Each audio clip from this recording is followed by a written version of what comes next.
চোখটা নিলেন, এরপরে নিজে ওই সাহাবীর চোখের মধ্যে কি করলেন, চোখটাকে আবার বসিয়ে দিলেন। এমন ভাবে বসিয়ে দিলেন, বসিয়ে দেওয়ার পরে ওই সাহাবী বলতেছে পরকালে এর ওই সময় থেকে শুরু করে পরবর্তী মৃত্যুর আগ পর্যন্ত, অর্থাৎ পরবর্তীর কথা উনি বলতেছে যে আমি আমার যে চোখটা ভালো ছিল আর ওই যে চোখটা আমি আহত হয়েছি, ওই চোখকে রসুল নিজে যখন আমার চোখের মধ্যে ফিট করে দিয়েছেন, রসুলের হাতের বরকতে আমি ওই চোখে যা দেখতাম, এত বেশি দেখতাম, যেটা আমার ভালো ছিল সেটা দিয়ে আমি এত ভালো দেখতাম না। সুবহানাল্লাহ। রাসূলুল্লাহ সাল্লাল্লাহু আলাইহি ওয়াসাল্লামের হাতের ছোঁয়া যেখানে লেগেছে সেখানে বরকত, সেখানে রাসূল সাল্লাল্লাহু আলাইহি ওয়াসাল্লামের মুজিজা কি হয়েছে, প্রকাশিত হয়েছে। সম্মানিত হাজিরিন, আসুন আমরা কি করি, আমরা সেই রাসূলুল্লাহ সাল্লাল্লাহু আলাইহি ওয়াসাল্লামের আগমনের মাস মাহে রবিউল আউয়াল, এই রবিউল আউয়ালে রাসূলুল্লাহ সাল্লাল্লাহু আলাইহি ওয়াসাল্লামের সর্বশ্রেষ্ঠ মুজিজা যেটি আল কোরআন, আমরা রসুলের আলোচনা করি, সিরাত আলোচনা করি, মিলাদুন নবী করি, সিরাতুন নবী করি, জুমায় আলোচনা করি, মাঠে ময়দানে আলোচনা করি। যতই আমরা আলোচনা করি, আলোচনা আমরা শুরু করতে পারবো, কিন্তু ওনার আলোচনা আমরা শেষ করতে পারবো না। কারণ এটা একটা বিশাল একটা সাগর, যার কোনো কুল কিনারা নাই। এটা এই জন্য বলছি যে রাসূলুল্লাহ সাল্লাল্লাহু আলাইহি ওয়াসাল্লামের ইন্তেকালের পরে মা আয়েশার নিকট যখন সাহাবায়ে কেরাম গেলেন, বললেন আমাদেরকে রাসূলের চরিত্র সম্পর্কে একটু বলুন। মা আয়েশা বললেন তোমরা কি কোরআন পড়ো না?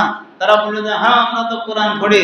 মা আয়েশা বললেন কোরআন হচ্ছে রাসূলের চরিত্র, তাহলে সেই কোরআন যদি রাসূলের চরিত্র হয়ে থাকে, সে কোরআন যদি রাসূলের জীবনী হয়ে থাকে, একটা যদি প্র্যাকটিক্যাল হয়ে থাকে আর একটা যদি থিওরি হয়ে থাকে, তাহলে সেই কোরআন সম্পর্কে, সেই কোরআন যিনি নাজিল করেছেন তিনিই তো বলেছেন এই কোরআন এমন একটি কিতাব, যে কোরআনের এমন একটি আয়াত, একটা শব্দ, একটা বাক্য, এটার তাফসীর, এটার ব্যাখ্যা লেখার জন্য যদি কি করা হয়, এই পৃথিবীতে যত নদী সাগর আছে সব নদী সাগরের পানিগুলোকে যদি কি করা হয়, কালি বানানো হয়, যত গাছপালা আছে গাছপালাকে যদি কলম বানানো হয়, আর ওই কলম দিয়ে ওই কালি দিয়ে যদি আমার কোরআনের একটা আয়াতের ব্যাখ্যা তাফসীর যদি লেখা কেউ শুরু করে, লিখতে লিখতে তার কলম শেষ হয়ে যাবে, কালি শেষ হয়ে যাবে, কিন্তু আমার আয়াতের, আমার এই কোরআনের, আমার এই ওহী কিতাবের একটা আয়াতের, একটা বাক্যের তাফসীর ব্যাখ্যা লেখা শেষ হবে না। সুবহানাল্লাহ।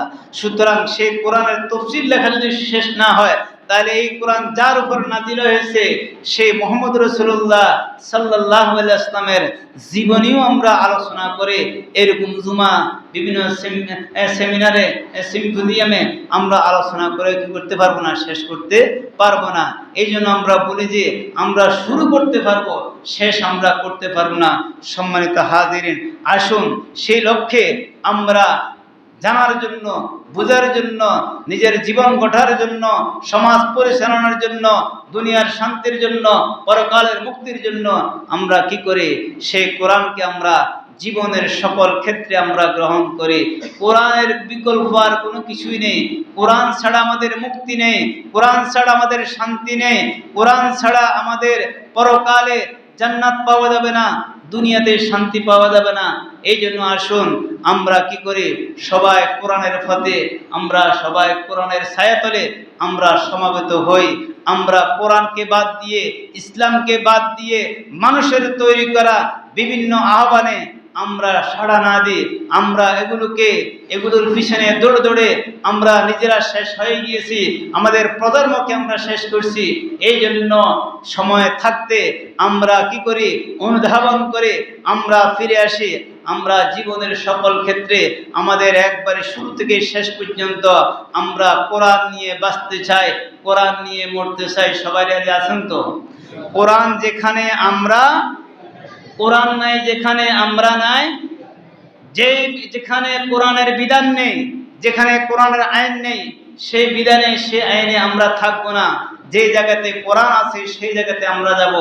এই কথায় যদি আমরা একমত হয়ে আমরা যদি সবাই কোরআনের অনুসারী হইতে পারি, তাহলে আমাদের এই দুনিয়াবী জীবনও সুন্দর হবে এবং পরকালীন জীবনে আমরা আল্লাহর ঘোষিত সেই সুন্দর জান্নাতে আমরা প্রবেশ করতে পারবো। আল্লাহ